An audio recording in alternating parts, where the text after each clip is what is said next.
Fala aí, meus classificados. Eu sou JC Mendonça e hoje no Fala JC eu vou falar sobre o sorteio das quartas de final da Champions League. O sorteio foi realizado na sexta-feira. Aí JC, por que você não fez o vídeo na sexta-feira? Porque no final de semana teriam jogos que influenciariam a análise. Então eu preferi aguardar para ver esses resultados, para ver o desdobramento disso. E isso vai afetar a análise, para ter uma análise mais precisa para vocês. É aquilo, não tem bola de cristal, futebol é futebol, então tudo pode acontecer. Mas, com a análise que a gente pode mostrar aqui, eu posso ver as tendências do que pode acontecer, levando em consideração que os jogos são lá em meados de abril. Mas vamos lá. Em uma chave, o Napoli vai enfrentar o Milan. O vencedor desse confronto vai pegar o vencedor de Inter e Benfica. O outro lado da chave tem Real Madrid enfrentando o Chelsea. O vencedor desse confronto vai enfrentar o vencedor de Bayern e Manchester City. É, Obviamente tem um lado muito mais pesado. Se você olhar, tem 3 campeões recentes de Champions League. Enquanto do outro lado, que teoricamente é mais fácil, bem entre aspas, você tem 3 italianos, 75% de possibilidades de um italiano na final. É, Tirando o Napoli, todos já foram campeões de Champions League, só que não participam de uma final há mais de 10 anos. Então, vamos começar pelos confrontos. Inter e Benfica.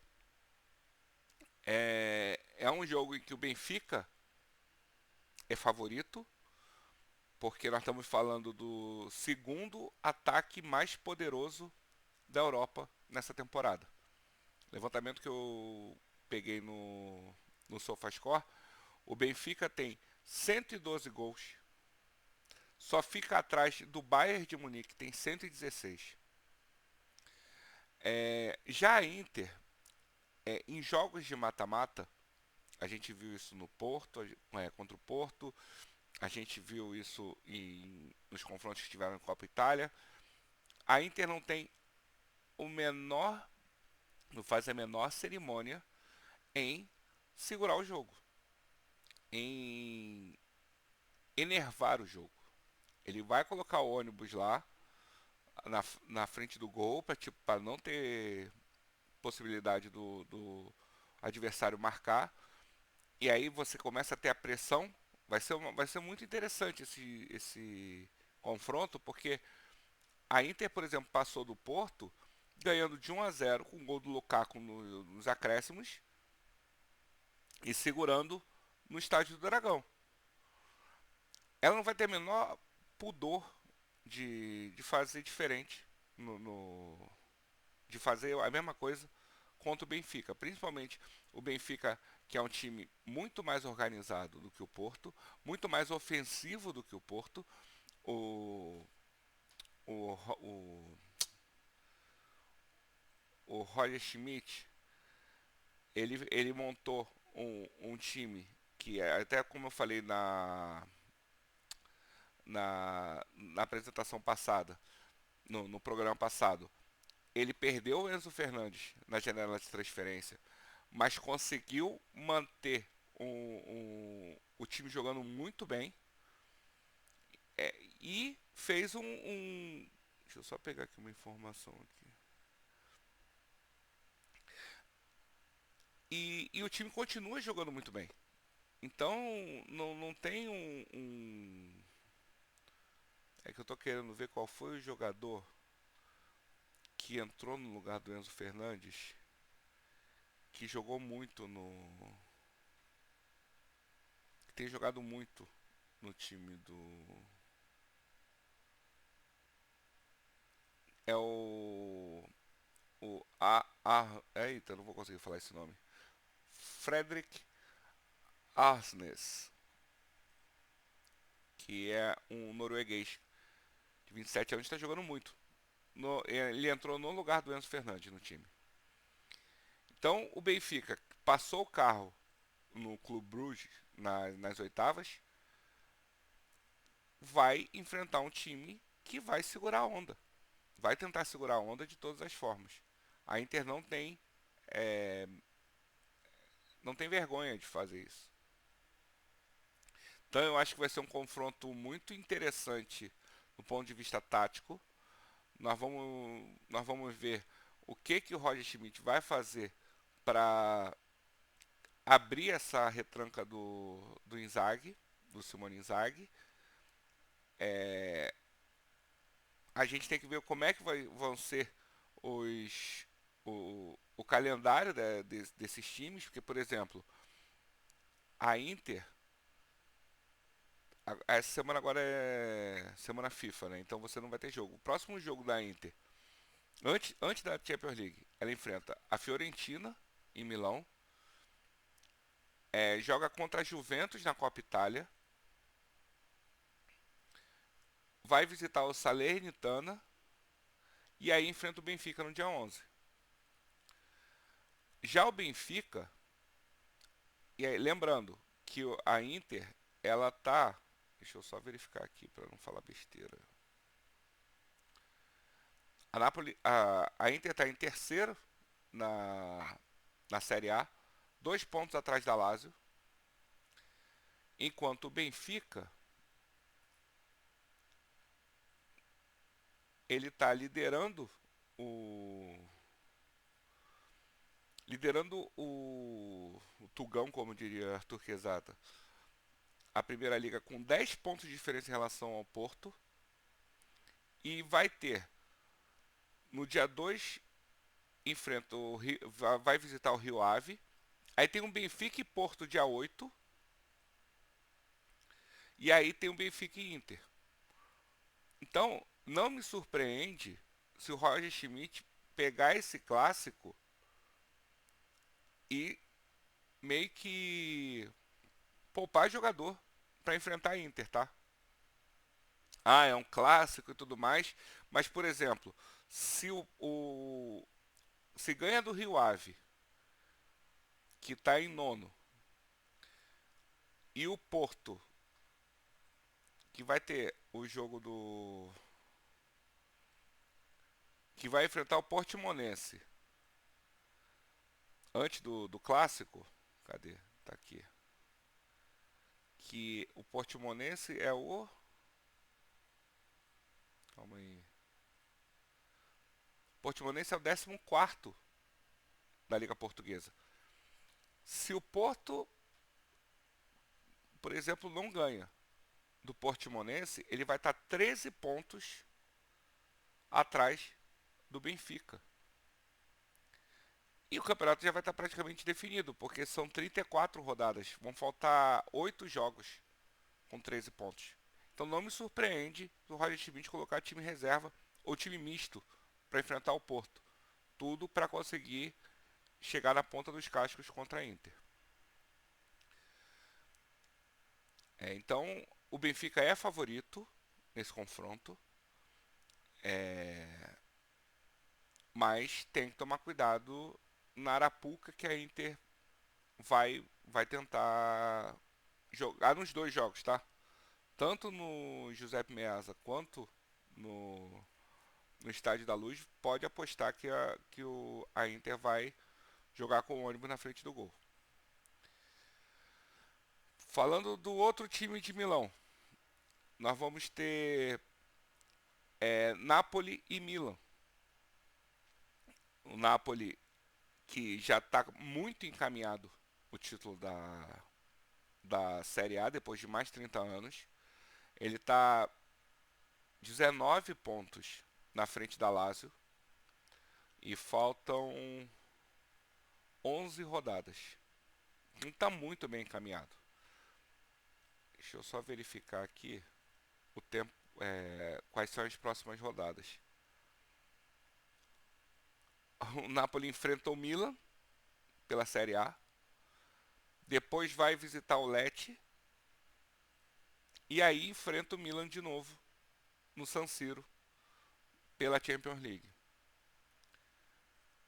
Então, pode estar muito bem encaminhado. Não vai estar garantido o título, mas está muito bem encaminhado o título da Série A. Então, Só que qual é a questão aqui? O Milan pegou é, o adversário mais interessante para ele. O Milan, analisando o elenco, o Milan é um dos mais fracos dos 8 times, tá? É um dos mais fracos. Só que por ele ter um jogo contra o italiano, tem a questão de clássico, tem a questão de rivalidade, porque Milan e Napoli fizeram uma das grandes rivalidades da Itália no início da década de 90. É, é um tipo de jogo mais imprevisível. É um tipo de jogo que o Milan pode segurar o ímpeto do Napoli e eventualmente passar. Seria mais complicado enfrentar o Benfica, seria muito mais complicado enfrentar a Inter, porque o clássico de Milão é uma batalha. Então, não seria. O Napoli é favorito, ponto. Mas o Milan gosta desse tipo de jogo, de ter um time favorito como adversário e que ele vai jogar o jogo dele para conquistar. Sabe aquele 0-0, 1-0? O Milan é um time muito perigoso nesse aspecto. Beleza, já falamos de Napoli, o Napoli, já falei do Milan, agora eu vou falar do Napoli. O Napoli passou o carro na Série A, tá praticamente garantido. É um dos melhores times de você assistir na Europa atualmente. Tem os 3 melhores times para você assistir na Europa atualmente. Não necessariamente nessa ordem. Napoli, Benfica e Arsenal. Você vê o jogo, a intensidade de jogo do Napoli é uma coisa absurda. Que eles fazem em campo, o time corre o campo inteiro, todos os jogadores correm, as trocas de passe são muito rápidas. O Osimhen é um absurdo de jogador. O cara Kvaratskhelia é um absurdo. Eu me arrisco a dizer que peraí que eu tenho que falar o nome direito dele, porque é quase um trava-língua. Kvaratskhelia, ele o que ele está apresentando nessa temporada o colocaria entre os 5 melhores jogadores da temporada. Isso é fato. O que ele está apresentando nessa temporada é um absurdo. É um absurdo que esse cara está jogando. Georgiano de 22 anos. Georgiano ou Geórgio? E agora eu não sei. Georgiano? Eu acho que é. Georgiano, Georgiano. Não falei Geórgio, não. Falei besteira, não. O cara tá jogando muito. Eu imagino o que vão oferecer de grana pro Napoli na próxima janela de transferência por esse cara. Então, o Napoli está muito bem encaixado. O, o Spalletti montou um time que é muito agradável de se ver. Ele fez uma entrevista sensacional na semana passada, na coletiva antes do Clube Brugge, que ele falando que o napolitano, o torcedor do Napoli, ele tem essa questão de ver de ver um bom time jogando, o time jogar um bom futebol, que eles viram só o Maradona jogando com aquele timaço do final da década de 80 e início da década de 90, que tinha Careca, que tinha Alemão. Era um time absurdo, tinha muita qualidade, um time que vai para cima. Então, é um dos times mais legais de você assistir atualmente. Então, como eu falei, é favorito, mas é um clássico italiano. Então, tudo pode acontecer. Já falei da chave de, dos 2 primeiros confrontos. Agora eu vou falar de Real Madrid e Chelsea. Por que que... E aí o Real Madrid é exatamente o motivo porque eu aguardei para fazer esse vídeo hoje. Porque teve o El Clássico ontem. No campo no Barcelona ganhou de 2-1 do Real Madrid e praticamente garantiu o título de La Liga. Tem 12 pontos na frente do Real Madrid, faltam 12 rodadas. Muito difícil o Barcelona perder essa vantagem. É, e aí entra uma questão. O Real Madrid, vai enfrentar o, o Valladolid, o Real Valladolid no Bernabéu, dia 2. E aí tem um jogo de volta da semifinal da Copa do Rei, contra o Barcelona no Camp Nou, dia 5. Depois disso, ele ainda enfrenta o Villarreal no Bernabéu e aí enfrenta o Chelsea no Bernabéu, dia 12. O que pode acontecer aqui? Ele já perdeu a Liga e ele pode estar eliminado da Copa do Rei. Então, a Champions seria o único título da temporada. Um time que é muito amadurecido, é um time que é muito bem montado pelo Ancelotti, é um time que tem em Vinícius Júnior seu principal jogador na temporada, e é um time que ele beira não, ele é previsível. O time do Real Madrid ele é um time previsível. Você não tem tantas alternâncias táticas. O Ancelotti até tentou ontem, tá? No jogo, depois dos 15, 20 minutos do segundo tempo, ele montou uma estrutura do Real em que ele fez quase com 4-2-3-1. Ele colocou, só que ele colocou o Rodrigo como esse jogador atrás do Benzema. Ele não colocou o Rodrigo na ponta direita. Então isso pode ser uma forma dele ver alternâncias táticas para tentar surpreender o Chelsea, que é o time mais e que é o time mais caótico desses 8 que estão na Champions, pelo simples motivo que ele não tem um padrão. O time do Chelsea não tem um padrão. Por exemplo, ele jogou no sábado contra o Everton e empatou em 2-2. Você pega, pelo menos por agora, o Chelsea agora está fazendo mais gols. Já fez 2 contra o Dortmund, fez 3 contra o Leicester e fez 2 contra o Everton. Mas está em 10º na Premier League. Está a 11 pontos da zona de Champions. Está em 10º lugar, a 11 pontos do Tottenham, que é o 4º lugar. E não tem um padrão de jogo. É um time que teve uma série de contratações na janela de verão, na janela de inverno, em janeiro, e não tem um padrão. Pode acontecer de achar esse padrão. Nós estamos falando de. Tem praticamente 3 semanas para esse confronto. Então você tem. E aí nós vamos ver os confrontos do Chelsea. O Chelsea enfrenta o Aston Villa, que é um confronto direto pela 10ª colocação, porque eles estão literalmente empatados. O Chelsea em 10º e o Aston Villa em 11º. Depois enfrenta o Liverpool, que está buscando essa vaga na Champions. Ele está em 6º agora na Premier League. E depois vai visitar o Wolverhampton, que está em 13º na Premier League. E aí vai para o Bernabéu. Pode acontecer de já estar num cenário assim, a Champions League é a única chance, eu me tornar campeão na Champions League é a única chance de eu jogar a Champions League no ano que vem, na próxima temporada.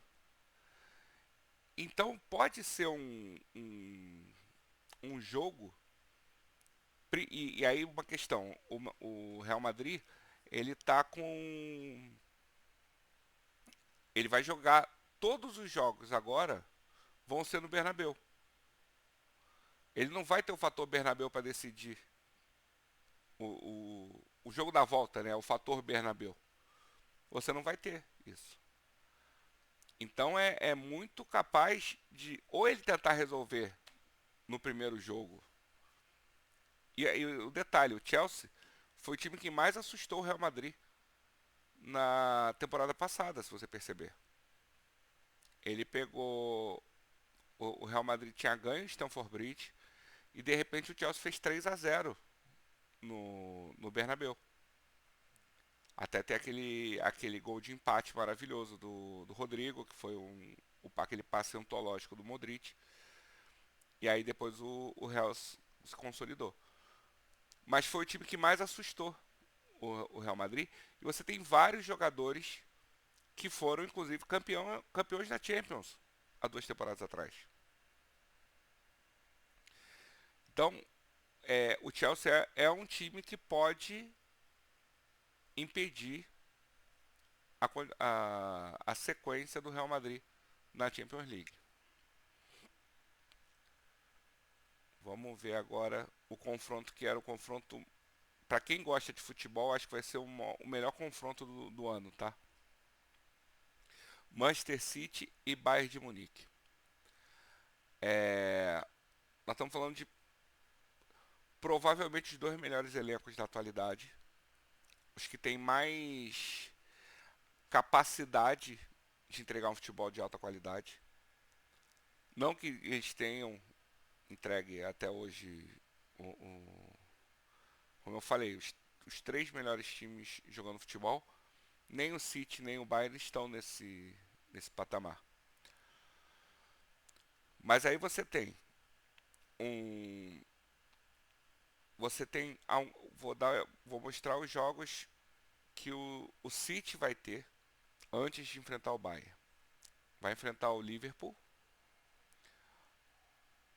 no Etihad, vai visitar o Southampton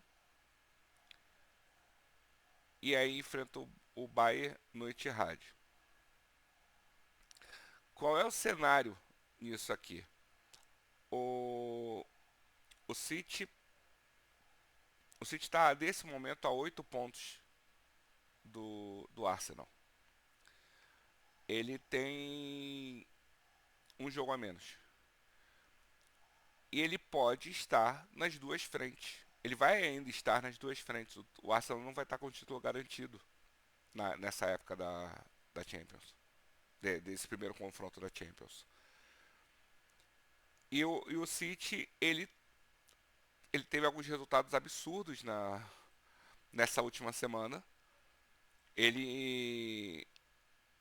O Haaland simplesmente fez 9 gols nos últimos 3 jogos. Ele fez o gol contra o Crystal Palace no domingo retrasado, de pênalti. Ele fez os 5 gols contra o Leipzig. E ele fez 3 gols na goleada do City contra o Burnley, 6-0 na FA Cup. Aí você fala, mas o Burnley é o time de segunda divisão. Sim, o técnico do Burnley, inclusive, é o Vincent Kompany, que é um adepto do guardiolismo. Vincent Kompany é aquele mesmo, o zagueiro Kompany que jogava no City, se aposentou no City. O Burnley, ele é o líder da Championship, 13 pontos na frente do segundo colocado, que é o Sheffield. Tem 74 gols na Championship. Em 37 jogos. É a média de 2 gols por jogo. É um time como se fosse um dos lanternas da Premier League. É nesse patamar. E o City passou o carro ontem. Qual é a vantagem? E aí o City ele tem uma coisa que é muito importante com a chegada do Haaland, que é você pode, com o mesmo time que está em campo, você pode mudar o estilo de jogo. Você pode mudar do guardiolismo puro, de muita posse de bola, de muita troca de passes, para uma bola enfiada para o Haaland. Principalmente num jogo que a defesa jogue alto. E aí a gente tem que ver como é que o Nagelsmann vai jogar no Etihad. Será que ele vai jogar com a defesa mais adiantada? É um perigo para você enfrentar o Haaland nessa situação. E tem um detalhe interessante que o pessoal do MFM Debate estava mostrando na sexta-feira. O Haaland tem 7 derrotas. Ele nunca venceu. Ele nunca fez um. Ele só perdeu pro Bayern. Nos 7 jogos que ele jogou, ele perdeu. Só que ele fez 5 gols e uma assistência contra o Bayern. Não é pouca coisa isso. Defesa do Bayern da época do Haaland era extremamente confiável, tomava muito poucos gols, ele tem 5 gols. Então a gente tem que ver como é que o Bayern vai se propor para jogar contra o City, principalmente no primeiro jogo. Porque no segundo jogo a tendência é que o Bayern pressione na Allianz Arena, sua torcida, aumente a posse de bola, tente fazer o time do City jogar encurralado. Mas no Etihad, quem vai propor o jogo vai ser o City. E aí tem que ver como é que vai ser, se vai ser troca de passe, aqueles 1000 toques, 1000 passes no jogo, ou se eles vão dar passes decisivos, como por exemplo o Kevin De Bruyne tem feito nos últimos jogos. Voltou muito bem da lesão. Ele deu alguns passes espetaculares no jogo contra o Burnley. Deu um baita passe contra o Leipzig. E é um cara que está acelerando o seu ritmo no momento certo da temporada, no momento chave da temporada. Então o City está num momento muito interessante. Agora tem a data FIFA, né? Essa semana aí vai ser data FIFA, mas é um momento muito interessante para enfrentar um time como o Bayern. E aí você tem, se você pegar o elenco do City, você tem De Bruyne, Rodri, Haaland, Foden, Grealish, Mahrez, Gundogan, Bernardo Silva, Julian Álvares. Tem vários jogadores que Calvin Phillips que podem fazer o time jogar de outra forma. Essas alternâncias táticas do City podem ser um fator chave para enfrentar o time do Bayern. E o time do Bayern é o seguinte: ele acabou de perder a liderança da Bundesliga, porque ele perdeu ontem para o Bayer Leverkusen, em Leverkusen. Tinha ganho do Augsburg por 5-3 antes, na semana anterior, e perdeu a liderança. E logo depois da data FIFA, tem um Bayern de Munique e Borussia Dortmund. Ou seja, é um confronto direto pela liderança da Bundesliga. Aí depois desse Bayern e Dortmund, ele vai enfrentar o Freiburg pela Copa da Alemanha. Freiburg que está fazendo uma excelente campanha, 4º lugar da Bundesliga. Aí tem o jogo de volta. Não, mentira. É porque tem o Freiburg e Bayern de Munique, só que é pela Bundesliga. O Freiburg, nesse momento, está 6 pontos atrás do Bayern. E aí, o Bayern vai para Manchester enfrentar o City. O que eu tô achando interessante nesse time do Bayern é que, não sei se foi por causa do resultado de ontem, começou a pipocar umas notícias assim de rachadura, sabe? Que o Neuer ficou irritado com a demissão do preparador de goleiros, o Kimmich está em altos e baixos depois da Copa. Você não tem uma. O Leroy Sané está muito abaixo, ele piorou muito depois da Copa. Você tem o Gnabry que não está jogando bem. Você tem o Cancelo dando bico pro alto no treino porque não está jogando. Então, esse tipo de rachadura, entre aspas, no elenco, é um fator que pode influenciar negativamente o time do Bayern. Que a gente já cansou de falar, a qualidade do elenco do Bayern. Eu falei daquela análise do contra o PSG. Você tinha no banco de reservas do Bayern, você tinha o Cancelo, você tinha o Sané, você tinha o Mané, você tinha o Gravenberch, você tinha o Mazraoui, Gravenberch, você tinha o Mazraoui, você tinha vários jogadores muito qualificados. Aí a gente tem que ver quem é que volta, por exemplo, se o Lucas Hernandes volta de lesão,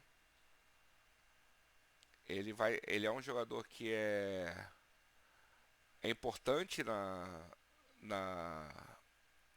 na defesa do Bayern.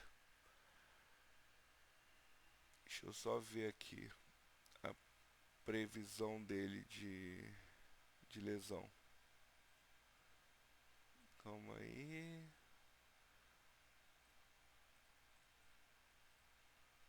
Bom, ele pode estar voltando da lesão e pode ser um reforço importante para a defesa do Bayern. E esse é o jogo mais esperado em matéria de qualidade, tá? Porque você sabe que os dois times têm muito têm como propostas de jogo que são para cima, para seja posse de bola, seja jogo mais rápido. Então acho que vai ser o grande confronto. Vai ser até o final antecipada que o pessoal gosta de usar esse chavão.